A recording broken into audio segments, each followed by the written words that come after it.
Hi everybody. I'd like to show you some exciting new equipment we developed for pipe flow experiments. It's based on the Aqualibrium water competition, but you don't need the Aqualibrium water competition to do them, and I want to describe to you what the equipment is and how you can make your own. We've got some 3D printed files you can download for free from our website, which we'll show on the screen. The history of this is that I developed this with a team of students and staff at the University of Auckland over about a year, where we tried different things and came up with a system that works really well. So the first thing that I want to show you are the pipes that we use. So these are the Aqualibrium pipes. It's a red pipe that's got a larger internal diameter and a blue pipe with a smaller diameter. They've got the same outside diameter, so we use these fittings to easily connect them to each other and remove the fittings.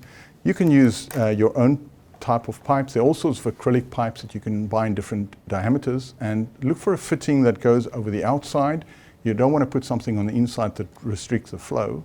And you can even use flexible pipes like this one, where I've just added a small piece of pipe on each end, and that allows them to be connected to these pipes. So anything that you can find that'll work will be good.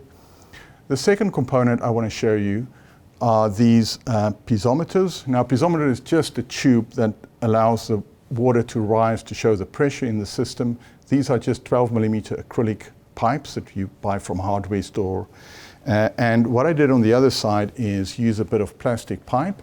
I had to heat it a bit to get it over the 12mm pipe, and then use this little red pipe on the other side, and I used a bit of glue just to make sure they hold together and that they're watertight. Then we made these connector pieces, or these clips that you can attach the pipes to a standard whiteboard with. So these clips are for standard pipes, and they clip onto the outside of the pipe like this. They've got magnets in, and so you can attach the pipe to a standard whiteboard like that. Then we've got one that's for two pipes in parallel, and we've got a larger clip that you use for the piezometers to hold them in place. The 3D files for these clips are available online. You can download them for free, and you can print your own. When you print them, they come in a sheet like this, and you just have to separate them, pull out all the gunk that holds it together, and then on the end you need to find these little magnets. They're pretty standard little magnets, and fit them with a bit of glue, two of them, into the back end of each of these clips. Now, the clips sometimes are slightly too small for the magnets, so what I suggest is that you heat it up just a little bit with a heat gun until it becomes a little bit soft, and then you can get the magnets in. The next thing I want to show you is the main supply pipe. So you want the main supply tank. So you want a container to hold the water about 1 meter above your experiment. And so we've got this container that I found just in a hardware store. You need something that's about at least 10 liters in volume, and you need something that's got a sturdy wall. The standard Aqualibrium container is slightly too thin-walled. And then you need to drill a hole. What I used is this 22mm wood drill bit. And it's useful because it's got this little edge, and that cuts through the plastic in a sort of a wheel, and it works really effectively. So you drill a hole on the side of the container there, and then you need a hole at the bottom of the container. In the bottom, you can use, this is the Aqualibrium one, but you can buy a standard tank connector that you put through the hole. It's got a rubber seal, and it's sealed so it doesn't leak. And then for the top container, for the top inlet, you need something like this, which is a level control valve. It goes through the hole,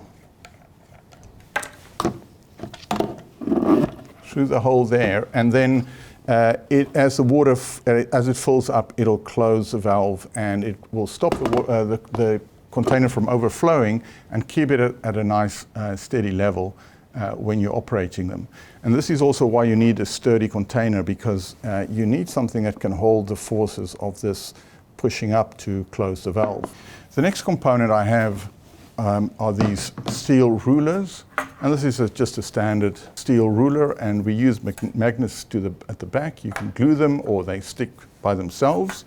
And we use this just for measuring the height of the hydraulic grade line.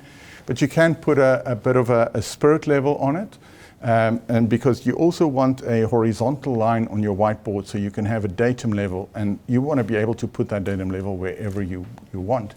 So if you put a spirit level on one of the rulers, then you can make sure that it's exactly level. The next component I want to show you is this little box that we developed to use for parallel pipes.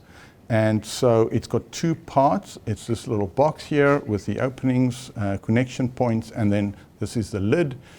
You'll need to just sand the lid a little bit down until it fits nice and snugly in the container. Use a bit of glue to glue it in place, and then use some silicone to seal around it. What I found is that these don't always, these connecting points sometimes leak. So I took some of these straight connectors and I put some silicone sealant in there, and I just pushed them on so that they are sealed and won't leak further. These you can also download from our website, and you can print them yourselves. And then the final component I want to show you is a little pump. This is a really exciting addition to the set because the pump operates just like a centrifugal pump in a civil engineering application. In fact, some of the pumps you can open and you can see the impeller, and it's very easy to demonstrate and illustrate how it operates. This one works off a USB connector, so it means low voltage and it's much safer to use. Of course, when you use electricity and water together, you have to be really careful. What I did with this pump is to add these wooden blocks, and then I drilled some holes and put magnets in there. This is the inlet point, and then the outlet, the higher pressure point, is at the top there. And so to bring it round to the other end, I've just used some standard elbow connectors for Aqualibrium. You can also use just a flexible pipe to bring it around and bring it in line with this side, so that you can connect it like this and then put it next to a pipe, and you can connect it up to the pipe. So these are all the components that we developed, and the next thing to do is to go and show you a real setup and how we put it together and to operate this system.